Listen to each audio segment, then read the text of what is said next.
j'ai signé l'offre d'achat sans même visiter Oui. le bien.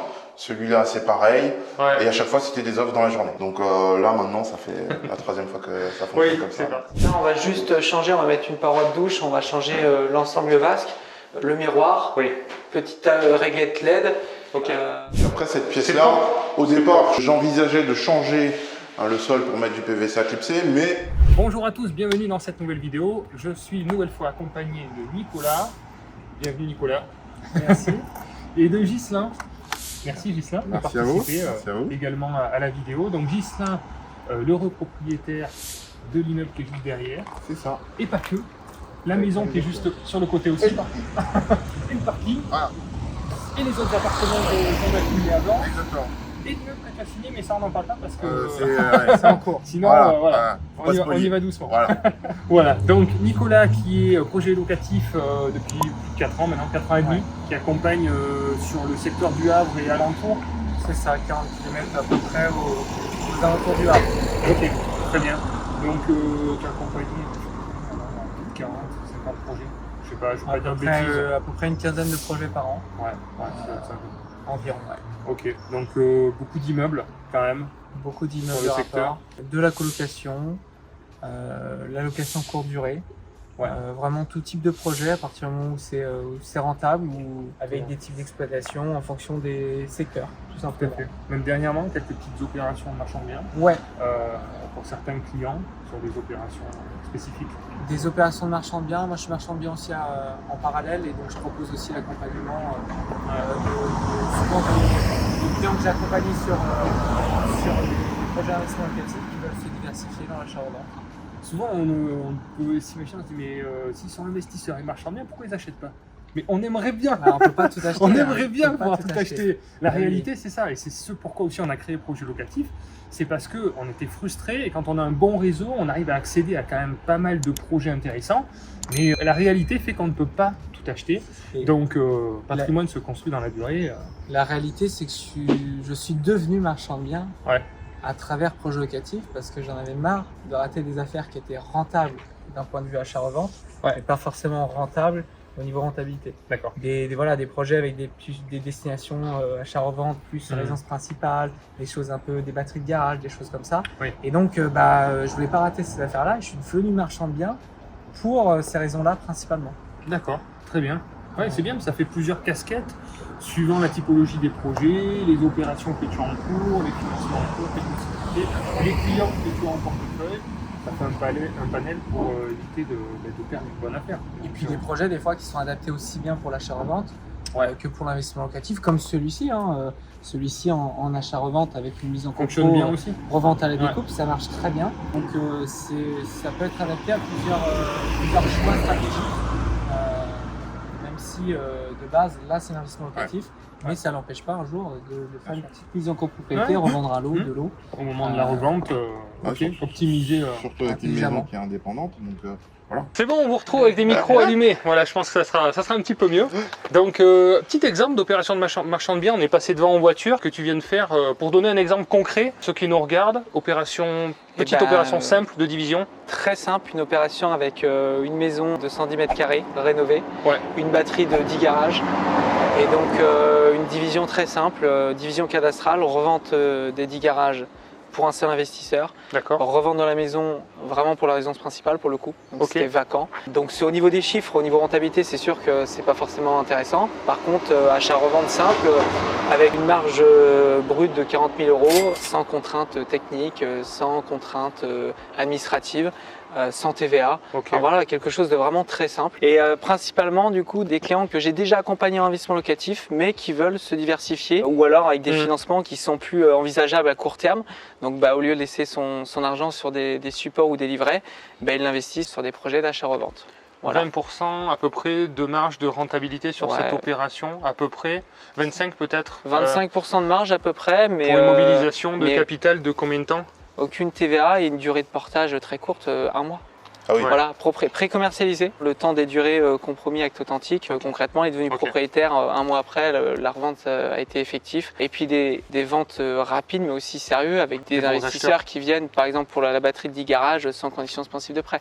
Donc voilà, c'est aussi un projet rentable, ça veut tout et rien dire. C'est la durée de portage, la facilité et aucune démarche administrative. Ça lui a demandé juste un aller-retour. Voilà. Complètement. Bon, très bien. Bon, mais là, on est là pour parler de ce projet. Donc, un immeuble que tu as trouvé, Nicolas, pour Ghislain, qui n'est pas sur place parce que, justement, quand même pas mal d'activités. C'est ça, pas mal d'activités. Donc, effectivement, pour ce bien-là, hein, c'est un peu comme tous les biens sur lesquels j'ai investi avec Nico. Donc, ça, c'est le deuxième. Il y en a d'autres à venir. Je mets plusieurs S derrière.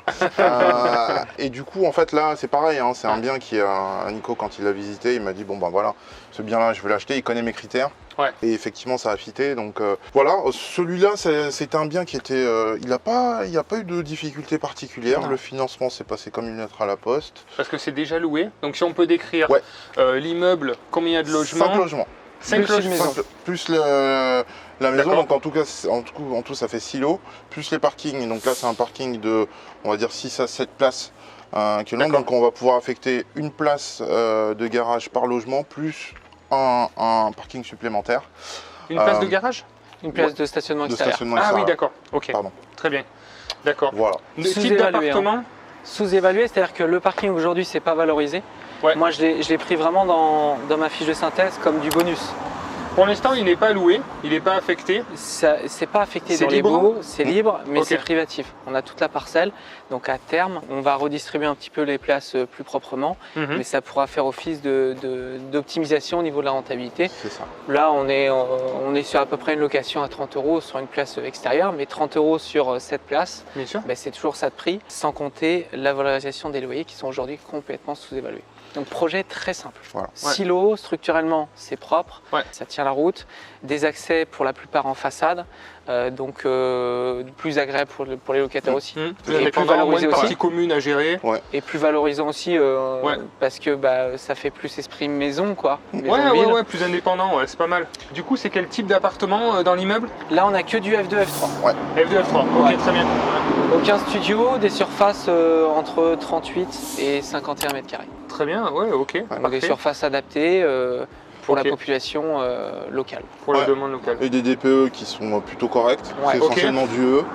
Donc il n'y avait pas de travaux à prévoir à ce niveau-là. Et puis après voilà, hein, l'idée c'est de, là encore une fois, on est sur quelque chose de passif. Donc là j'aurais pu pousser la renta en me disant bah voilà les lots de parking, les lots de stationnement, je les loue à part. Non, là ce que je vais faire c'est que je vais affecter une place de parking à chaque logement, sans toucher au loyer. Et après au départ des locataires, au fur et à mesure on réadaptera la tarification des loyers. Mais pour les locataires existants, il n'y aura aucun changement et c'est aussi le but. Parce que je pense que c'est un peu pénible pour un locataire qui lui subit une vente d'avoir des petites modifications par rapport à son usage au quotidien. Donc là l'idée c'est de rester tel quel. Je conserve l'agence parce que ça fait partie aussi du deal, hein. C'est-à-dire que là Nico lui de son côté il a eu l'OP grâce à l'agence parce qu'il a une relation de confiance avec cette agence là. Moi c'est pas forcément aussi non plus dans mon intérêt d'aller chercher une autre agence au moins cher, non. Je reprends les conditions pour que ce soit quelque chose de gagnant pour tout le monde.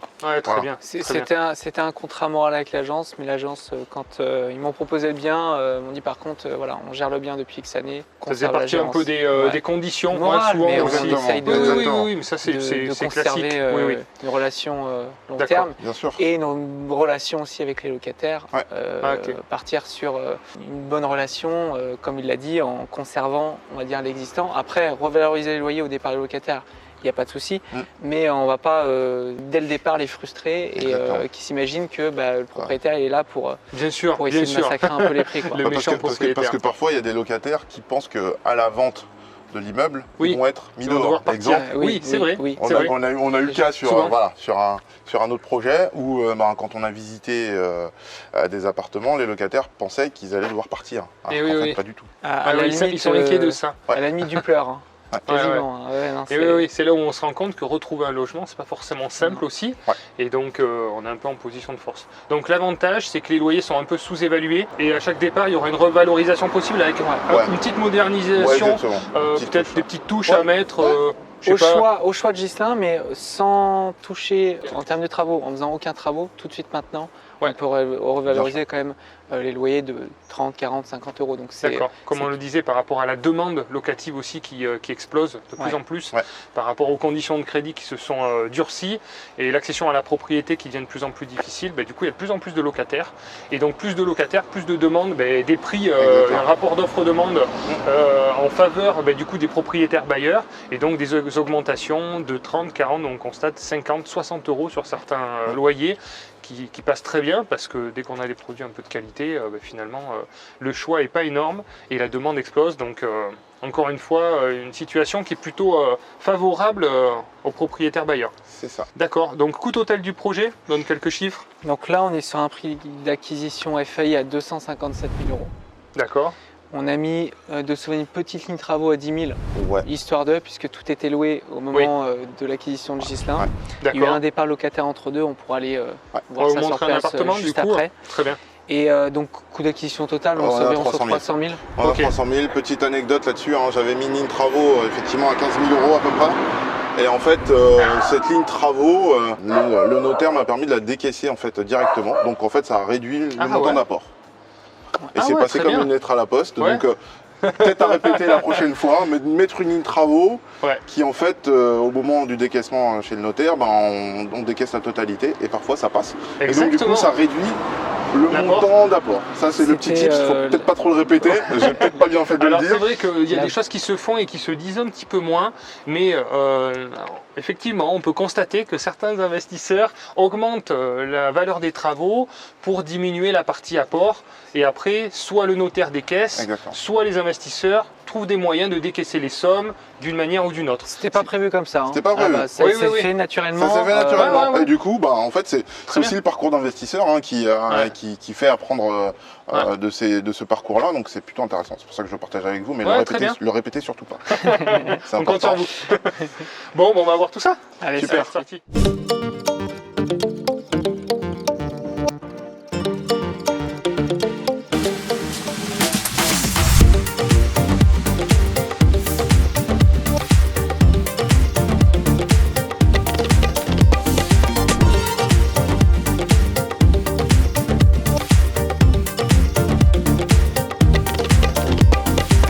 Donc là sur la partie extérieure, on voit que la toiture est en bon état, c'est de l'ardoise. Ça c'est super costaud comme matériau, c'est pareil, c'est assez rassurant d'avoir des toitures en ardoise. Alors c'est en bon état aussi parce que l'ancien propriétaire avait une société de rénovation, tout corps d'état. Et donc malheureusement il est décédé et d'où la raison de la vente de sa femme qui a récupéré cet immeuble qu'elle n'a jamais géré en quelque sorte puisque c'était son mari qui s'occupait de tout intégralement. Oui. Donc il entretenait en fait. On voit que c'est entretenu, ça a du cachet aussi. Oui. Ça c'est important d'entretenir ces biens et il y a pas mal d'anciens investisseurs qui faisaient les travaux eux-mêmes. Qui avaient un petit immeuble comme ça et ils passaient le week-end, ils entretenaient. Et du coup c'est bien parce que c'est bien fait, ça permet d'entretenir et de garder la valeur du bien aussi. Ça a du cachet, on est juste dans l'hypercentre mais en campagne en fait. On est juste en partie haute, on a des accès en façade directement, donc vraiment un immeuble passif à tout niveau. Petit immeuble, donc là ça démarre là-bas au petit portillon, au deuxième. Après le petit portillon là. On a donc un lot en accès façade ici, un deuxième lot ici, un troisième lot la maison derrière. Ça c'est la maison derrière, et 3 appartements sur la partie rue avec des parties communes pour venir distribuer les autres lots qui sont au niveau R+1 du coup. Bon, là on est sur des rez-de-chaussée et R+1 qui donne sur côté rue. Parfait.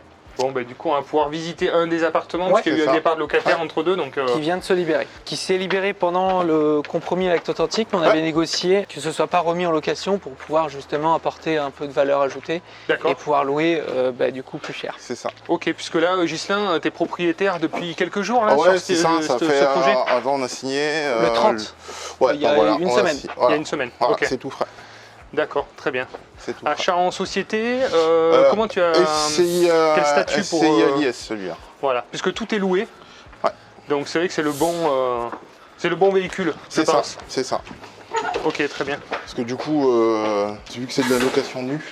Oui. Les compteurs individuels, donc il y en a un par lot plus un pour les communs.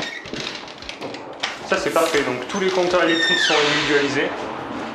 Parfait. Et il y a bien le compteur des communs. Et on a des parties communes qui sont très réduites, qui viennent distribuer les 3 lots. Donc niveau entretien, c'est vraiment très réduit. Effectivement, oui. Il n'y a pas grand-chose. Parfait. Ok. Donc là, c'est un appartement, c'est un T2? Donc là, c'est un F2. D'accord. Tous les logements sont loués en location nue.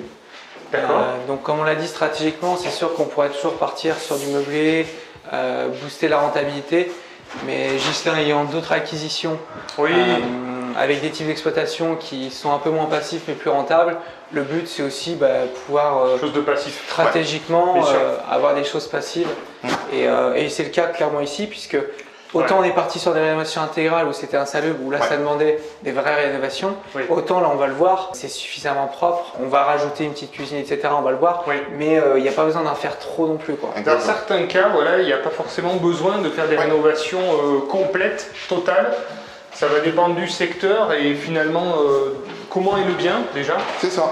Donc là, qu'est-ce que vous imaginez comme type de réno? Alors, c'est surtout, ça va être la cuisine et la salle de bain, donc c'est les fameuses pièces un peu coup de cœur, souvent. Donc là, dans la cuisine, on va essayer de faire une cuisine semi-équipée, parce qu'en fait, c'est pas la peine de faire une cuisine totalement équipée, puisqu'on n'est pas sur du meublé. Donc semi-équipée, ça va être plaque et hotte aspirante, essentiellement. On va changer l'évier, on va faire quelque chose de propre. Là, clairement, on va juste changer, on va enlever la petite douille qui est là, voilà, on va mettre... un luminaire, surtout que la poutre elle a du cachet. Donc ça on n'y touche pas, bien entendu. Puis après cette pièce là, au départ j'envisageais de changer le sol pour mettre du PVC à clipser, mais ça n'a pas forcément d'intérêt. C'est propre, voilà. Donc, oui, c'est vrai. Je pense les radiateurs ne sont pas des grille-pains, donc il n'y a pas... c'est des bons radiateurs. Il n'y a pas besoin d'en faire plus. Le DPE sort en E, donc... les menuiseries sont très bien, PVC de vitrage en très très bon état. C'est lumineux, c'est sympa, et les pièces sont grandes. Je ne sais pas combien fait de mètres carrés l'appartement, mais on sent que c'est assez aéré. On est sur 50... 49 ou 51 après, quand j'ai regardé dans les baux, ils avaient indiqué 65 et ça me paraît surprenant, mais bon. Non, mais surface. C'est surface plancher, je pense. Ah oui, parce que là, il y a effectivement... Il y a un peu une partie mansardée. Si on enlève la loi Carrez... C'est ça. Et c'est là où on sort un peu... voilà. En fait, ça c'est simple et efficace, il n'y a pas besoin d'en faire trop. On ne part pas sur des grosses rénovations. Là, on va juste changer, on va mettre une paroi de douche, on va changer l'ensemble vasque, le miroir, petite réglette LED. Pour avoir quelque chose de plus propre. Mais en fait, si on modifiait absolument rien, on pourrait relouer déjà plus cher. Oui, c'est vrai. C'est vraiment pour apporter un petit peu plus. Oui, monter un petit peu en qualité, attirer des meilleurs locataires. Mais on ne va pas chercher le cadre supérieur en fait ici.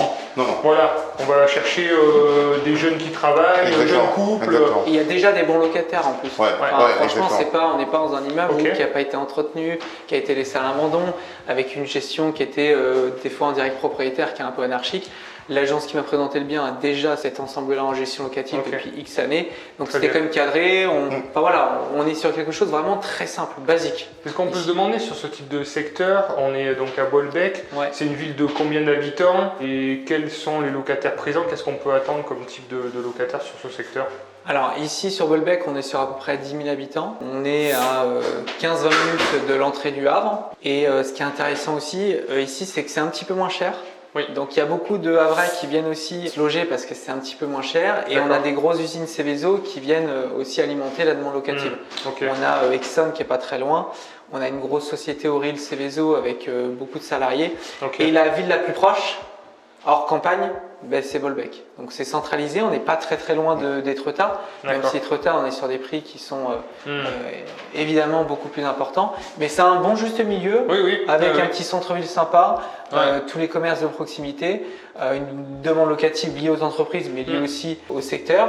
Et là on ne se rend pas compte, mais on est vraiment dans l'hypercentre en fait. On est en partie haute, mais on est à 100 mètres de l'hypercentre, tout en ayant quand même une parcelle intéressante avec du stationnement, Donc c'est aussi ça qui rend cet immeuble intéressant. Ouais. C'est les surfaces qui sont cohérentes et les possibilités de stationnement qui sont parfois un frein. Alors même si ça n'aurait pas été un frein pour cet immeuble-là s'il n'y en avait pas eu, mais c'est quand même un point positif. Ouais. Et puis cet appartement-là, mine de rien, pour un F2, on a quand même 2 toilettes. C'est peut-être bête à dire, hein, mais c'est assez rare d'avoir un F2 avec 2 toilettes. Donc il y a un toilette à l'étage et un toilette en bas. Ouais, c'est bien. Donc c'est plutôt. Ça évite de passer par la chambre pour aller pour les invités, pour aller au cabinet, c'est très bien. Et puis un loyer, on était sur 420 € ici, donc ce qui est vraiment dérisoire.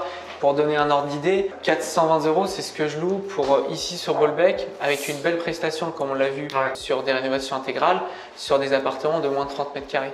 En meublé. D'accord. Donc ça donne un peu les possibilités qui ne vont pas être exploitées par toi parce que tu ne le veux pas, mais on est sur des loyers complètement sous-évalués. Parfois les affaires, c'est pas la rentabilité à l'instant T, c'est aussi la rentabilité attendue parce qu'on connaît le secteur et sans aucun travaux, on peut obtenir une rentabilité beaucoup plus intéressante et donc augmenter de la valeur ajoutée à l'immeuble.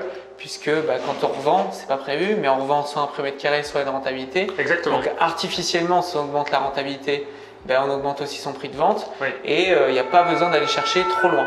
Exactement. Et puis là, ce bien-là, en fait, ce qu'il y a aussi de moi, ce que je recherche principalement, c'est de la passivité.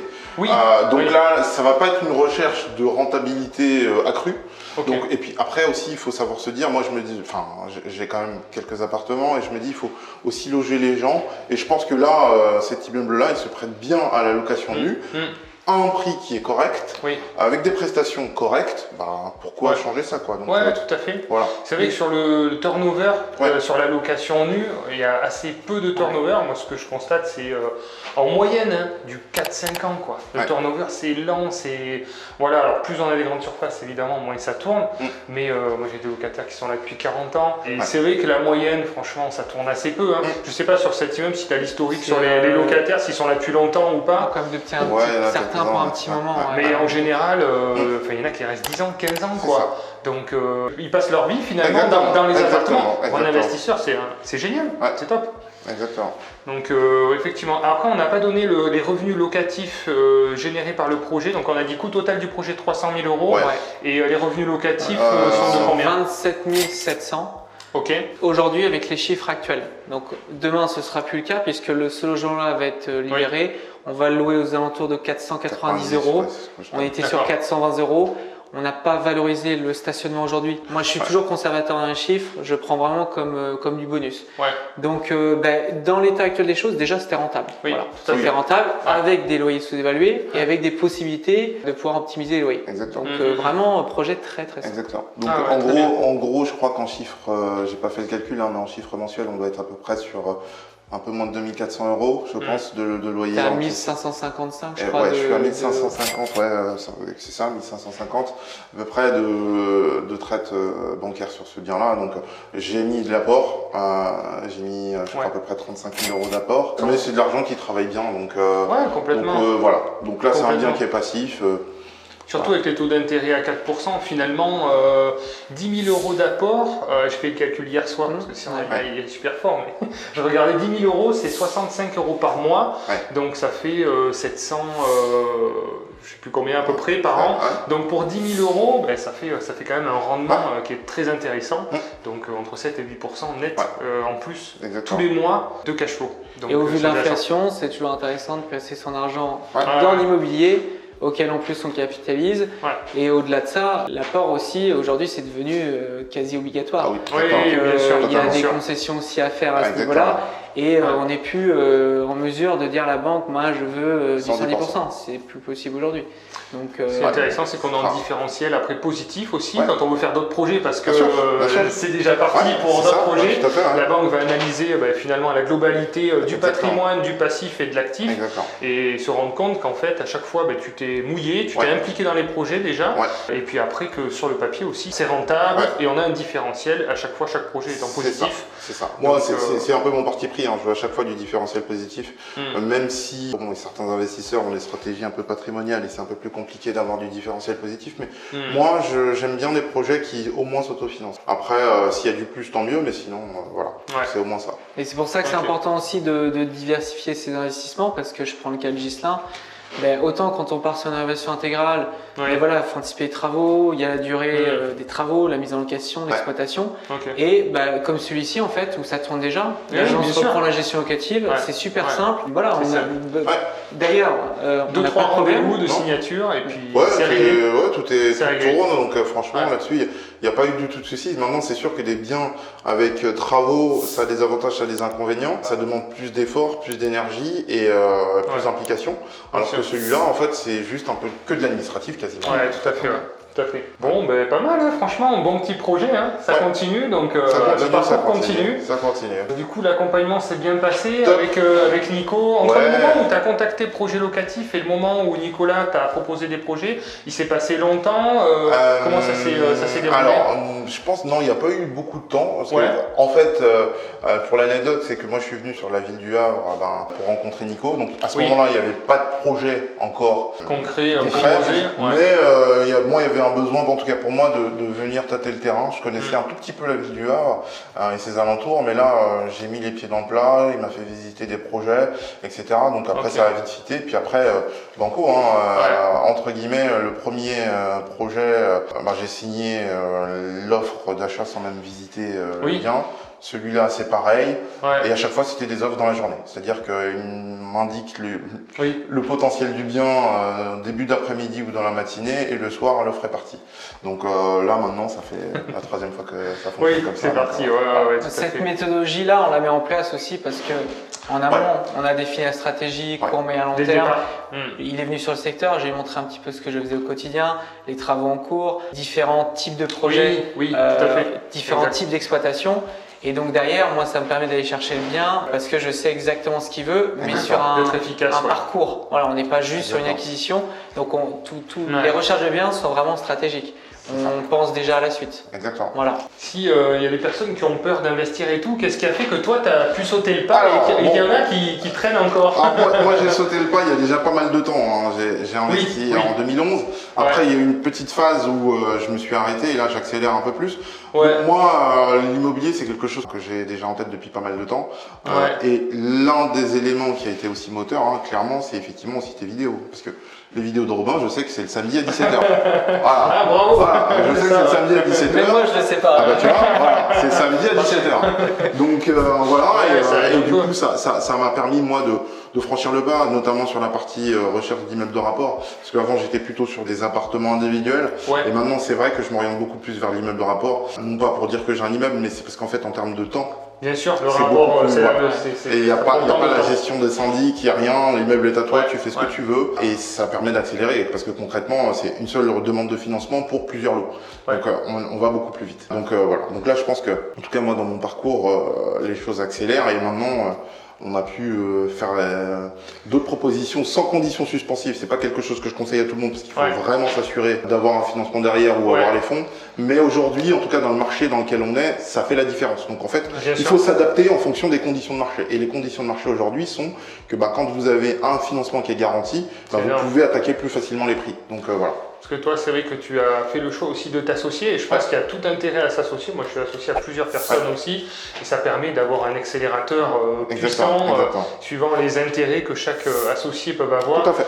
Donc, je pense que ça peut être un très bon accélérateur. Donc, un levier supplémentaire, clairement. Tout à fait. Bon, super, bravo pour cette nouvelle acquisition que tu viens de signer. Qui est toute fraîche, Et puis une signature en cours sur un autre projet, je crois. Parce que là, tu es sur 25 lots en moins d'1 an, en moins de 10 mois.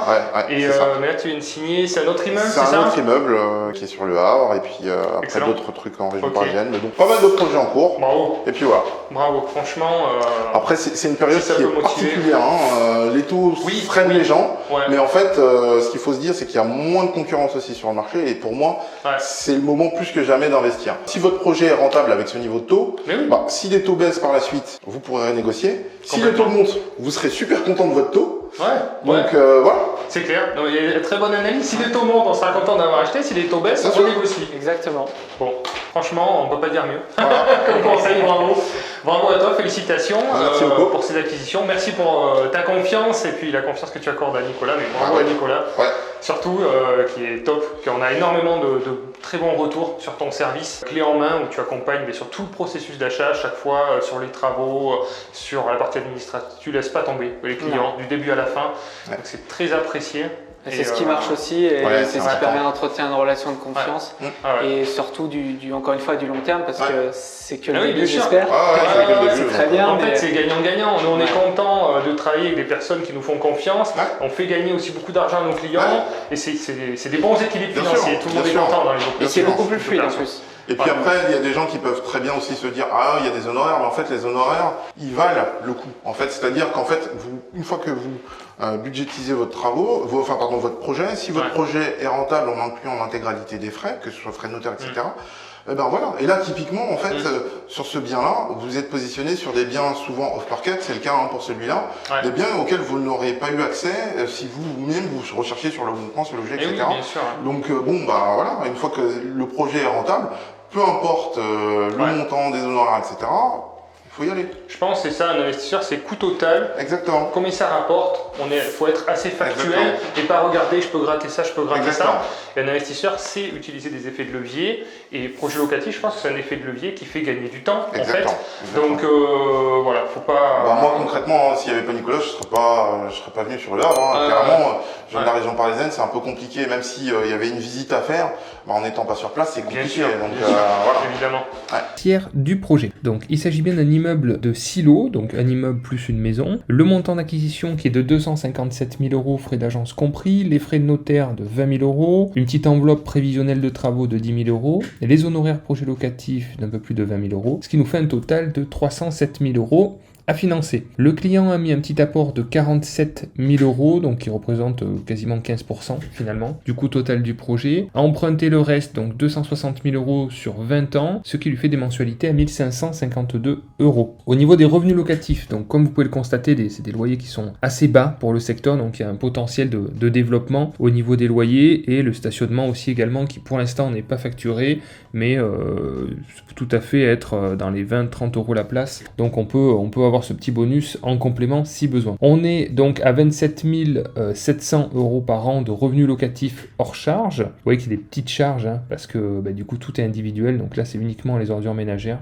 ça c'est plutôt intéressant. Au niveau des charges, donc on a la taxe foncière à 2 700 €, on a un peu d'assurance propriétaire non occupant à 700 €, la gestion locative et le crédit, ce qui nous fait 23 000 € de charges pour 27 000 € de revenus locatifs. Voilà, donc avec un cash flow de 4 000 € par an, ce qui fait un projet sain, équilibré, avec un différentiel positif pour éventuellement les futurs investissements. Bon, merci à tous. Merci à vous. Super. Et puis à bientôt, on revient d'ici 6 mois pour filmer tes futurs projets. Pas de problème. Avec plaisir. Allez, À bientôt. Merci. Ciao.